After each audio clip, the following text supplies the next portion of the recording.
Traveling the Vortex. We've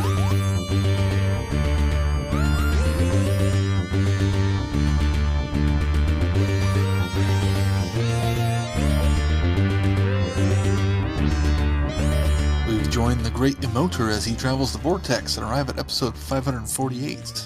I'm Keith. I'm Sean. I'm Glenn. How's it going, guys?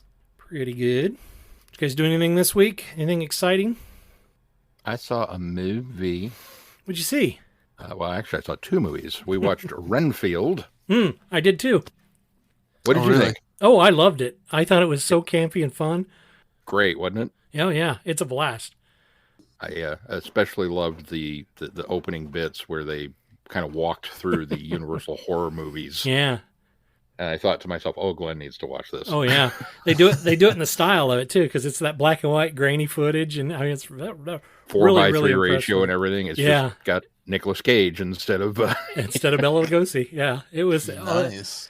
It's quality. Yeah. But no, we went out to the theater and watched Guardians 3. Well, I did too. Keith, did you get out to see it? I did not get Oh, out to no. All right. Well, see it. We went up to Wichita for our niece's second birthday over the weekend. Oh, we did okay. not get out to the theaters. I got you. Well, it happens. We'll stay spoiler free then. Very much. I personally absolutely loved it. I thought it was the best. I think it's the best of all three films. I think it hits all the right notes. It's got a lot of heart, and I know Sean agrees with me. My only problem with it, and I saw Sean kind of chatted about it on Facebook. My only problem is that I don't think the soundtrack was as solid. I don't think it hit as well as the others have done in the past. So it's got some good songs, and it's got some. I think some of the songs are very appropriate for the scenes that they're used in. It's just overall it doesn't have that same soundtrack feel that the first two had. But other than that, it's a great send off to the crew, and it's a great wrap up of the trilogy. And I can't say anything else bad about it. It's so good. I concur with just about everything. I don't think it's quite as good as 2, but 2 hit all the marks for me. Mm. You know, it was, and we just rewatched them in a lead up to that, and once again, I just marveled that, man, Guardians 2 is really good. That's funny you say that, because I don't even think 2 is as good as 1. 2's always been my least favorite. No, 2 is great. It's good. I love it. It's a great film. Don't get me wrong. I'm not putting it down in any way, but I think the first one is a much better crafted film. I think maybe 2 has a little more heart, but I think 1 is it's more enjoyable, and it's like I say, I think it's better paced and better crafted than the second one. But no, this one's really, really good. I watched also, and besides those two, I watched 80 for Brady. How was that? I was actually well pleased with it, and it sort of, this is going to echo what you said about a film you watched, the Fletch film that you watched. It really feels like a film from another time. It doesn't feel like, because it doesn't have that modern humor that I think sometimes goes a little over the top. It's got this really well-balanced humor. Now, granted, it's probably aimed at an older audience, because all of these ladies, with the exception of Sally Field's character, are in their 80s. And so, and even though I'm not a big fan of Tom Brady, I still think he's a cheater, but that's one thing that's preventing me from watching it, quite honestly. But it's still an enjoyable film, and his part in it does make it, a little heartwarming. So I gave it a little sympathy, but I just don't like the guy still. But but no, it's good. The gals in it are hilarious. I think everybody gets what I think was really good is nobody outshines anybody else. Lily Tomlin, Jane Fonda, Rita Moreno, and Sally Field, to me, all get very much equal time. And while they all kind of have side stories going on, it never gets too far away from their group thing. And so I think that they keep the little side stories going, but also keeping the momentum going for the main story that they're telling, and it works really well. Nice.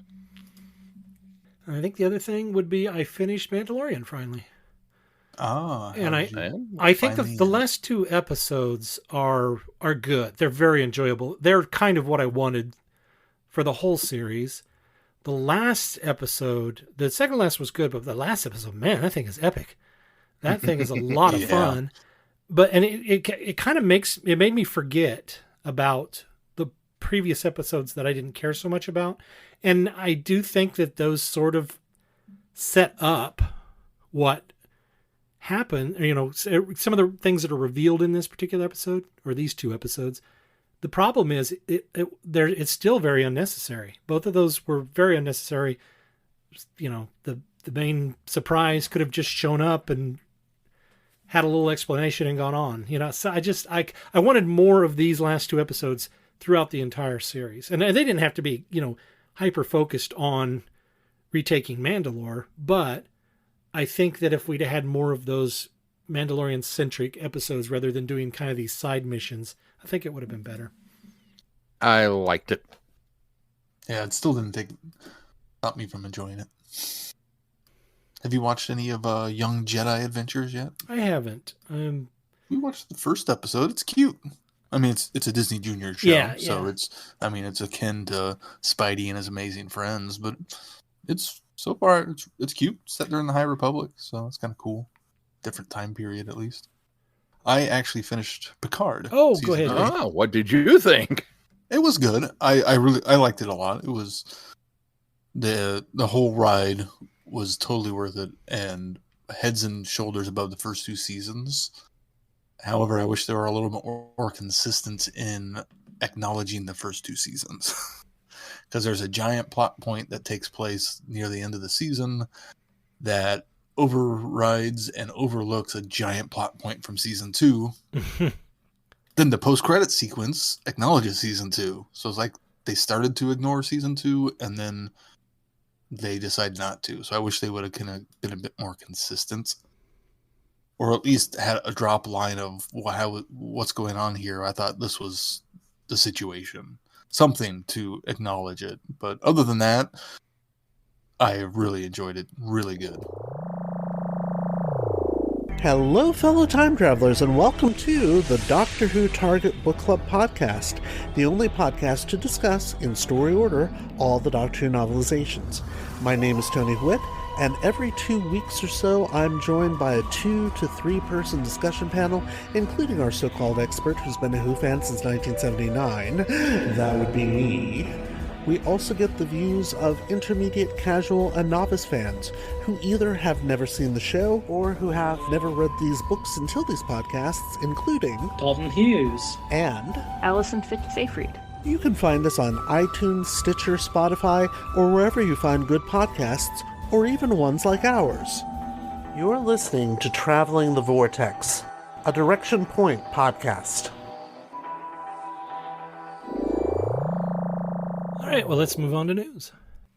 They have announced that Jonathan Groff is joining Doctor Who in season 14 with Shuri Gatwa. I'm kind of excited. I think that's kind of cool. I had a thing for this, and now I don't remember what I was going to do. My first words were, I wonder if he's going to play King George. Well, did you see the picture that they released today? Yeah, that shot. Or I guess yesterday, and it's got them in Victorian Guard, maybe. That's what it looked like to me. So it looks like it's going to be a period piece. They said he's been in. Let's see. I guess it was the 10th that this was posted, and they said that he's in Cardiff now, filming the scenes. So, it's a mysterious key role, it says. Some people had wondered, since they had cast, what's her name? Jinx Monsoon, who's a performer. Mm-hmm. Some people wondered if maybe that they were in the same episode and they were going to do a musical episode like they did with Buffy, since they both I saw that theory. Been known for their voices, but I don't think there's been anything that's linked those two actors into the same story yet. So, but time will tell, I suppose. It'd be kind of a shame not to have him sing, but I know he's also done. It's not like he sings on Manhunter, right? Yeah, or that new M. Night Shyamalan movie. I can't remember the Knock at the Door. Oh, yeah, he is He's in not, that. I'm sure he's not singing in that. Or Matrix Resurrections. Or Matrix Resurrections. No singing there. There's only a couple of things that he's actually singing. Or Frozen. He did. Oh wait, he did sing. Not a lot. Well, the first one, he didn't. barely He sang. didn't. He didn't much in the He first at least one. gets a song in Frozen 2. That is kind of funny that you get a Broadway performer that sings for a movie and then you just give him barely a song. Not even singing as himself, singing as a reindeer. Right. I'm excited to see him. I like him as an actor. I do too. I do too. He's one of those charming presence on the scene, even when he's playing kind of the nasty character. He's just got this charisma about him. Yeah. And then you saw we got 2 more Glitch Ident teasers. Yes, they all seem to be teasing a teaser coming up this weekend. Yeah, in fact, that somebody had decoded one of them that says Eurovision. And so now people are presuming that they're going to drop a teaser during the Univision competition, which is going on this weekend. Which makes sense. These sort of little teasers usually are teasing a bigger teaser. Mm-hmm. So it makes a lot of sense. Right. And that's just it. I think that they were putting the hints in there so that people would figure it out, so that they could drum that excitement up for people. Also, I think Eurovision, especially in Europe, is just such a big phenomenon that everybody's watching anyway. So it's not like you have to advertise it, but it does push more people to, more eyes to Eurovision, as well as, waiting for that trailer to drop. So it's a good collaboration, I think. Yeah, absolutely. Agreed. Well, and our last bit of news is Doctoberfest, Who America's annual 3-day festival celebrating Doctor Who, has a special guest this year. The celebration for the 60th anniversary and North America's 25th anniversary, Sophie Aldred. Sophie Aldred? I gotta say her name right. Sophie Aldred. So the actress that plays Ace, she's going to be traveling to Central Indiana for Doctoberfest. And you can participate in several activities at that annual festival in Hendricks County, Indiana. That's October 20th through the 22nd of this year. Mark your calendars. Sounds like it'll be fun. Yeah. They all say, who is Doctor Who? Do you collect Doctor Who? Do you have Doctor Who items and you don't know you collect Doctor Who? For all things in the Doctor Who collecting world, tune in to the Doctor Who Collectors Podcast, a Direction Point Network podcast. I am Larry Van Rosbergen, your host, and I have been collecting Doctor Who for 40 years. With popular features like collection protection and the most outrageous offer, we have a lot of fun. Available anywhere you get your podcasts. You're listening to Traveling the Vortex, a Direction Point Network podcast. I guess let's move on to our review. City of the Damned. That's all I got. There's no synopsis that's short enough to read out. Dun, dun, dun! It sounds cool by the name, doesn't it? City of the Damned. This one, I really liked Iron Legion. I really enjoyed it. I had a lot of fun with it. I somehow liked this one better. And I think, Really? I think part of that comes from this, the first one, maybe because I was more familiar with that one and I had never read this one. And so it was fresh and new. But this one had more of a surreal feeling, but it also had sort of a retro comic feel to it as well. You've got this society. I mean, there's nothing new. And Sean made mention earlier that it's basically THX 1138, but it really feels like an old retro comic. It feels like kind of a callback to the 60s, or I suppose 70s. That was out in the 70s, but it really kind of has more of that edgy sci-fi feel. You've got a society that basically they've drummed out all emotions. And the Doctor pops in, and he's this crazy character that you automatically know is going to clash with the locals. And then what I really like is the over-the-top, almost tongue-in-cheek rebels who come in, and each one of them is displaying a different side of emotion as part of their rebellion, and they're each focusing on one emotion so that they can maintain that when they break everybody kind of free, Return Society, that they all have something to sort of give back to everybody.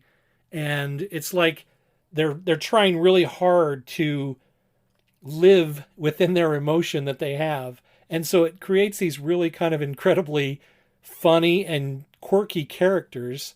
And then you've got this other sort of faction that is what this original society was trying to drum out, which was the hatred and the bad. But you have these really angry guys as well that also sort of have to be thwarted.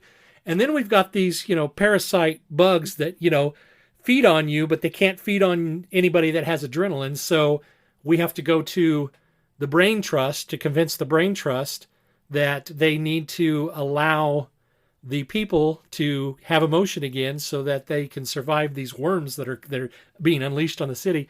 And when we meet the Brain Trust, it's literally these like beings and their heads are brains. I absolutely love the visualization of that. I thought that was wonderful. Mm-hmm. And so then you have that, and then you have, of course, the police force, which is the ones that are enforcing this whole, absence of emotion. And we've got to come up against them, and they end up being thwarted by the worms because they aren't going to go along with having the emotion back. And so their army's basically being depleted by these worms. I really loved it. I thought it was really cool. It again, there's a lot of things in here that have been done before, but it has a lot of different textures that I think all come together for a really kind of a fun read. Yeah, it kind of. I had completely forgotten about THX 1138.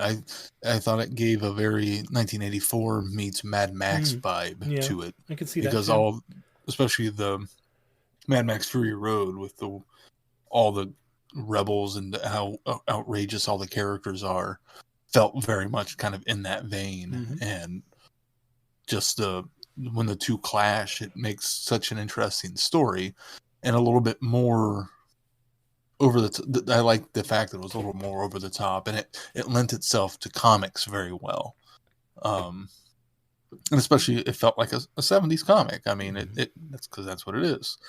So I thought it all worked really well and had very clever ideas. Again, nothing, like you said, nothing that hadn't been done before, but I thought it was a nice approach to it. And it's not something that we've done a lot in Doctor Who either. We've done it a couple times, but not to like this level. This seems to be a little even more extreme of a story than what we've done in the past. I think we'll find with the comics that they do kind of push that envelope and do a little more over the top than even the some of the other media has done. Well, you kind of expect comics to be a little more over the top because they don't have the restraints of physics to keep them from doing whatever they want to do. I mean, overall, in general, comics are more over the top than what we actually get on television or on screen most of the time. That's true. Sean, what'd you think? Well, first of all, this is gorgeously illustrated. And it really embraces the comic medium. I think Dave Gibbons has just got an absolute flair for Doctor Who stories because his art really seems to delve in and bring these worlds to life. It feels like a Tom Baker episode. Being more fanciful, maybe, with a bigger budget than what most of them get. But that, kind of nuts and bolts universe. He's just nailed it. I from that, just to touch on that, it almost feels like this would also work, though, in a Seventh Doctor story on TV. Yeah. Yeah. Yeah, I could have totally bought Sylvester McCoy's Doctor in this. And there's a little bit, there's a hint of Vengeance on Varos in it. Yeah. Well, or even pre-Vengeance on Varos. Even Paradise Towers, and there's shades of Paradise Towers and Happiness Patrol is the other one. This, yeah. Oh, especially Happiness Patrol. But it's a fun story, yes. And when it initially started, and the kind of opening setup pages, I was like, oh, it's THX 1138. Okay, cool. Because if you're gonna borrow from the best.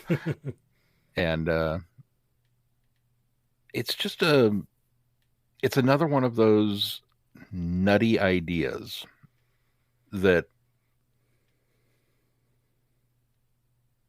it's so outlandish it could only work in Doctor Who in some ways. The idea that, they've been dedicated to one specific emotion.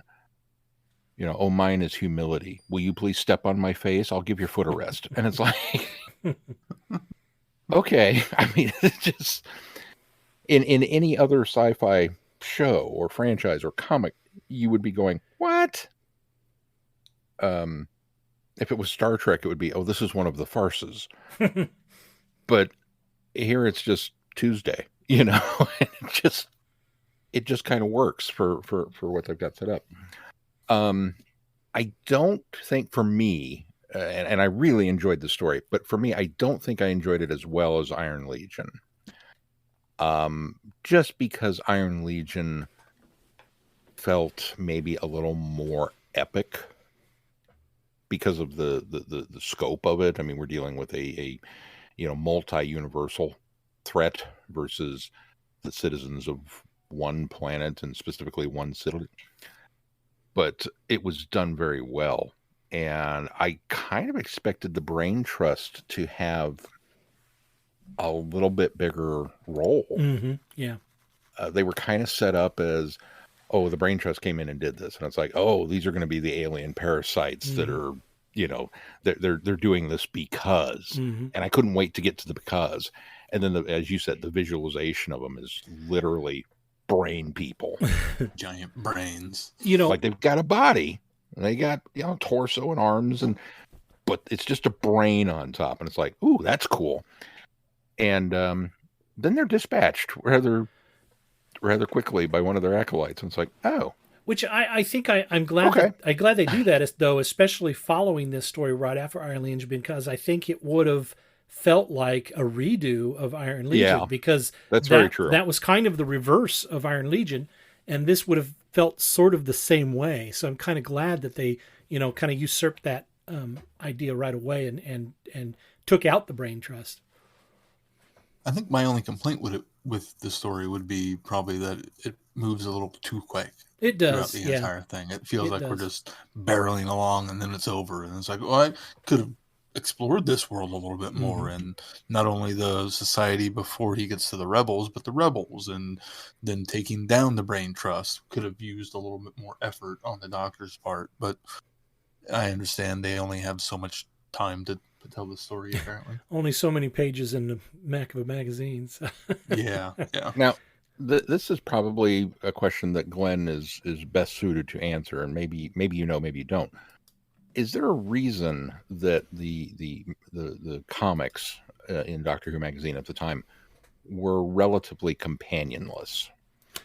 I don't really rights know. Issue, or I don't really know. In fact, a lot of times in more, the more modern stories, they would have the companions. I think in Sylvester McCoy's era, I think Ace was with him a lot. Although they were running alongside, some of those stories were running alongside the Virgin New Adventures as well, which ended up dumping her. I really don't know the answer to that, Sean. I wonder if it's maybe when they're set. Is this supposed to be, just after Deadly Assassin, or? Well, I don't even think they so much considered that, because everything back then was quite disconnected. There wasn't a lot. We talk about the somewhat lack of continuity now, but there's a whole lot more now than there was in the 70s and 80s. And so I think they were just kind of doing what they wanted. Maybe it's an image rights thing. Maybe they just didn't want to go through the hoops of getting more than just the Doctor's permission as far as image goes of the actor or actress. And it's easier to pay Tom for his image and then come up with a completely new companion or be companionless. And maybe it's just a cheaper way to make a comic. I don't know. Because I don't know about Iron Legion, but this one in particular really cried out for Sarah Jane. I think she would have been the perfect companion to put on this planet. And of course, she gets separated from the Doctor, and then we, as Keith says, we get to explore this world a little bit more through her eyes, and she winds up with, this group of outlaws and is, trying to relate to them, or maybe she's left behind in the city while the Doctor goes off to the outlaws, and she's dealing with the woman who lost her husband, and, kind of coaching her through emotions that just, it just screamed to me, Sarah Jane needed to be here for this one. And so I just wondered if that was that. Yeah, I could see that too. Not to tip the hand too far forward, but the next story makes mention of Romana, so they had some thought about it sometimes. I was trying to see where the Complete Adventures puts it. It puts it after, let's see, between Invasion of Time and the Ribos operation. So yeah, it would have been, that would have been that particular one would have been pre Romana. One person's opinion here, but this is the one we've kind of been going by. On the other hand, though, Keith, there's a lot of stories between, timeline-wise, a lot of stories between this and Starbeast. So Starbeast, I think, is even further down. Where does he got Starbeast at? Well, I was thinking Time Slip. Oh, Time Slip. Oh, that's right. I forgot about Time Slip. I don't know about Starbeast, but that one at least mentions Romana. Yeah, and he doesn't have Starbeast right after that either, so now I don't know. Or he doesn't have Time Slip right after that one, so he's got that one. It's all a mystery. He's got that one further down so that it does mesh up with the Romana comment. Yeah, in fact, it's down there. Oh, let's see, after Horns of Nimon, so that would be why. Oh, in fact, Starbeast is down there as well. So interesting. Yeah. So just a little bit of trivia, too. I didn't realize this until I started digging around, but City of the Damned, when it was released in Marvel Comics in North America, it was called City of the Cursed. And that was due to the fact that the comics code would not allow for them using the word damned in a comic book. Really? So if you own a copy of the Doctor Who comics that were printed for North American distribution, it will be called City of the Cursed. Hi, I'm Rupert Booth. I am known as Paul Ferry. And my name is Barry Williams. Together, we host Time Ram. Time Ram's a cruel mistress. It's a random number generator. That also. We roll a number from 1 to 13, and that's our Doctor. Then 1 to 300 for the story, and then we ram them together. Even if it doesn't make sense. Cruel, I tell you. Time Ram, putting the wrong Doctors in the wrong stories, so you don't have to. You're listening to Traveling the Vortex. All right, well, let's move on to our next one, and a little bit of a primer here, because this is an ongoing story now that's happening in the comics with the 14th Doctor picking up right after Power of the Doctor. This is Tennant's 14th version of the Doctor, and this is happening in Doctor Who comics, and it is going over the course of a year. I believe there's going to be 12 or 13 12 or 13 parts, and running right up until the specials. And so what we're doing is we're going to take these in chunks, and we're doing the first 4 parts, and then we'll do another 4 parts, and then we'll do another 4 parts as the year progresses. Keith, do we have a synopsis on this one? We do not. Oh, well, we'll just jump right into it then. Okay, so y'all remember how we were on the cliff and Jodie Whittaker threw her arms out and the regeneration started and David Tennant showed back up and we were all like, what? Mm-hmm. That's where this picks up. Yeah. Yeah. Pretty much. I'll let somebody else go first this time. 1966. I having not have a resolution to the story yet. I enjoyed the first 4 parts and am looking forward to seeing where it goes. I think the art in this is phenomenal. They somehow captured an older version of David Tennant, even though he seems to not age. I can tell this is the 14th Doctor when they give me a close-up of his face, as opposed to the 10th Doctor. They added just enough lines on his face to make me go, oh, this is the later version. And the story initially seems like it's, a standard Dalek story until things kind of take a turn, and I don't have a resolution, so I want to know what happens next. But knowing that whatever's going on with these time traveling aliens that seem to be just tourists stopping around, and Daleks not actually getting to kill him, makes me very intrigued and want to read more. Yeah, I agree. I think they missed a trick at the very, very beginning, because as we were all going, what? With David Tennant coming back, the fact that the Doctor didn't go, what? And, give us a rehash of that joke. I kind of wanted that. But beyond that, it's an engaging story. It moves at a good pace. It doesn't feel like it's drawn out to hit a specific issue mark, which sometimes really bothers me in comics. Right. When they talk about, it's a year-long event. And so you're mentally going, okay, there's 12 issues in a year. And then you get a couple of fillers and you're like, ugh. Or you get a bunch of unnecessary setup exposition in the first couple. This one doesn't feel like it has that problem. The idea of being at a historical event that I imagine, if you were a fan of soccer or from England, was probably far more meaningful than to my poor uneducated American mindset. But still, we'll roll with it. This Dalek attack, a bunch of people are killed, and somewhat surprisingly, the Doctor's not one of them. And I know that we've joked about, you can't have the Doctor be in danger for your cliffhanger. It doesn't work.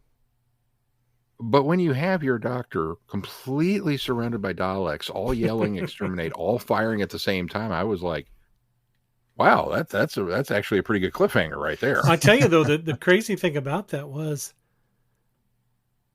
I guess they started the next one with the reveal that he was okay. So yeah, no, never mind.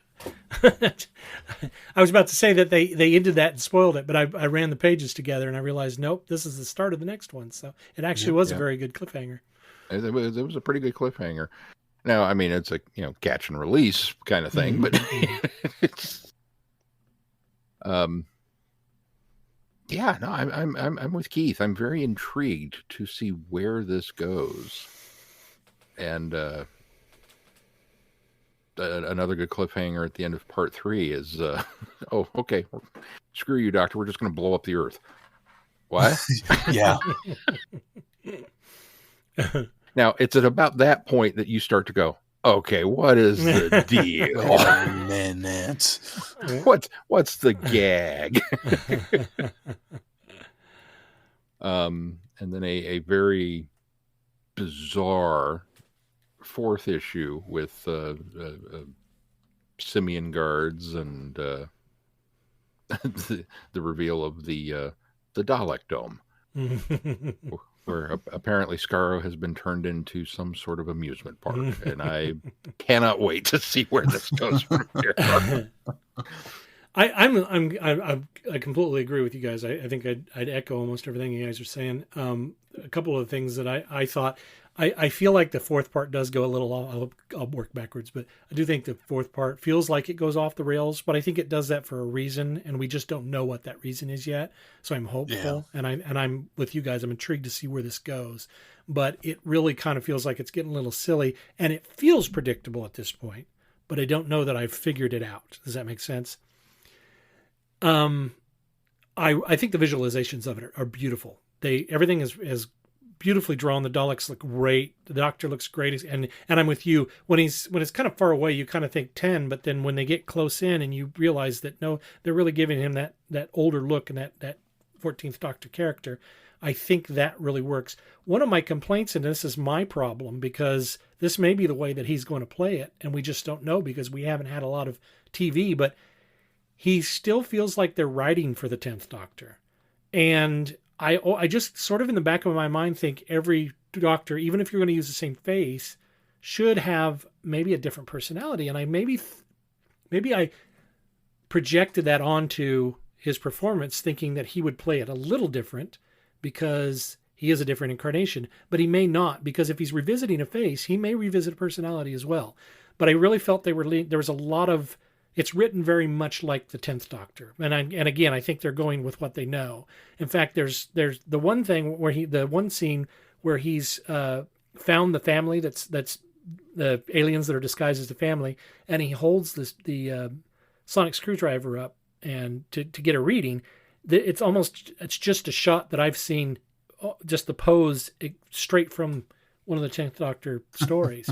Just with a different sonic. Right, exactly. And so, and I don't think this is, I'm not want to make it sound like I'm too bothered by that, because it's just something that maybe I'm projecting onto it. And he may just play it that way, because like I said, if you're going to revisit a face, you may revisit a personality as well. And I'm fine with that. It just felt kind of strange when I first started reading it. That's kind of the thing with this story is we don't know how he's going to play it because it hasn't come out yet. Mm-hmm. And so it's a mystery, mm-hmm. but at the same time, you couldn't do this story unless it was a familiar face, because they wouldn't know how to write that Doctor either. So it's a kind of a catch-22 of they couldn't do a poster generation story in comics when we haven't had any of the actual televised Doctor with Jodie Whittaker or even Peter Capaldi, because we wouldn't know anything about them or how they would perform. But we kind of have a decent idea how David Tennant might play the role. And that's probably why, for the very first time in Doctor Who comics history, we're actually getting story before this Doctor's proper first appearance too. So this has never happened before. They've never introduced a Doctor and then gone on in the pages with the story to then later pick up in the series. And so this is kind of unique. So you're right. That does afford them an opportunity to be able to do that. Yeah, I think it's also a very clever nod to the art, as Keith was mentioning earlier, that this for sure looks like an older David Tennant.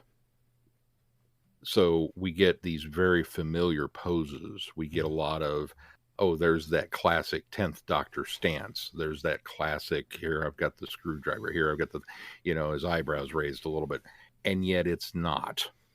Mm-hmm. And it just, for me, it just kind of served as a constant reminder of, nope, this is 14. Nope, this is 14. You're having too good a time now. You can't slip back into 10 mode. This is 14. That's what they do right too, by doing the lines in his face, especially and doing a lot of close-ups so that they can get that older projection in there. I think that they're doing a service for it, because it does remind you this isn't 10, this is 14. Regardless of how he's acting and the face that he has, he is a different version. And so I do appreciate that they're doing that. I'm sure without seeing the artwork, people are listening to us going, man, we're making David Tennant sound old and decrepit. Well, no, but he certainly... He's like the crypt keeper. He's so wrinkly. He does show his In age. the art, they probably give him more lines than he actually has. Yeah, that could be. My other thing, and this is not a complaint, because, and I'll explain why, the alien family, when they're revealed, they're just really sort of plain Jane. They're just sort of generic. But while they're very generic, they are also, it's very, very Doctor Who feeling, especially classic Who feeling. It has that kind of vibe. And so I'm actually okay with it, even though they don't feel very creative. It completely works for a Doctor Who story, especially something that starts to get a little silly with them taking selfies, with all the chaos in the background. So I think it works really well for the characters. But I agree with you guys. I'm really intrigued to see where this goes, because it looks like it may be going a certain direction, but then again, we're only halfway there. So it's probably going to shift gears again on us before we get to the end. I'm quite curious. You mentioned the Daleks and how great they look, and wow, do they look great. I'm quite curious to know if this is like a digital cut and paste of that. Okay, we designed a Dalek and then we're just going to copy them all over the place, or if they're actually hand drawn by I mean, I don't want to take anything away one way or the other. That's still an impressive accomplishment either way. But because even the Doctor comments that, well, they all look the same. Yeah. And he says, I don't mean that like this. I mean that like you literally all look like the same Dalek. That's going to play into the mystery later. But there could have been some computer tweakery. I wouldn't put it past a artist to do that, but then again, a really good artist could just draw the exact same thing over and over. So It's true. The Supreme looks really great. yeah, the Supreme looks Yeah. wonderful. Well, very good. Well, I'm looking forward another to winner. looking forward to continuing this series. So, and it gives us a little bit of the new Doctor as well. You are invited on an adventure across all of time and space. In a completely random order. It's the Police Box in the Junkyard podcast. Jump in the TARDIS with your hosts, Eric Gulbranson, Asad Kheshki, and Matthew Kressel. Explore Doctor Who TV stories, audio adventures, and books, both novels and non-fiction. The Police Box in the Junkyard podcast. It's the entire Whoniverse. On shuffle. The Police Box in the Junkyard podcast is a member of the Direction Point Network and is available about once a month wherever you find your podcasts. You are listening to Traveling the Vortex. All right, Sean. Well, what do we got coming up on the schedule? Our march toward the 60th continues. Coming up next, we delve into another part of the 60th anniversary with Big Finish's ode to all things Doctor Who, Once and Future, Past Lives, which will be a audio event, and we'll be doing that in piecemeal segments as they come out, so you can look forward to that next time, followed by us getting back into Time War with Gallifrey, Time War 4, which is part of Act 3 of the overall Time War scheme. And then some more of Season 6B as we get to an actual novel, World Game, which is a past Doctor adventure from BBC Books. And more good stuff to come. And I should say, we'll remind you when we get a little closer as well, but I should say in that week before we do World Game, we probably will take a break in there. So just a heads up, if we go away for an extra week, don't worry, we're coming back. Books take a lot of reading. Yeah, that's right. We want to make sure we have the right time to process all of it. All right. Well, of course, if you get any value out of this podcast, why not consider putting some value back into it? You can do that by going to our website, travelingthevortex.com, click it on that Patreon link, and consider supporting us. When you become a patron of this podcast, you can unlock more audios and specials from us. And, of course, just even $1 a month. That helps us keep the lights on here at Traveling the Vortex. We, of course, want, if you can do more, we would love to have more. But, even at the very least, just $1 a month helps. Also, please consider giving us a 5-star review wherever you subscribe to the podcast. It helps bump us up in ratings and recommendations. It gets the word out there, gets more listeners, gets more content from us. Anything else we need to touch on before we close this program? If not, until next time, I'm Glenn. I'm Sean. I'm Keith. Cheers. Good night, everybody. Be seeing you. Thanks for listening. You have been listening to Traveling the Vortex. Doctor Who and all of its associated programs are owned and trademarked by the BBC. No infringement is intended or implied. Direction point! Direction point! A Doctor Who podcast network.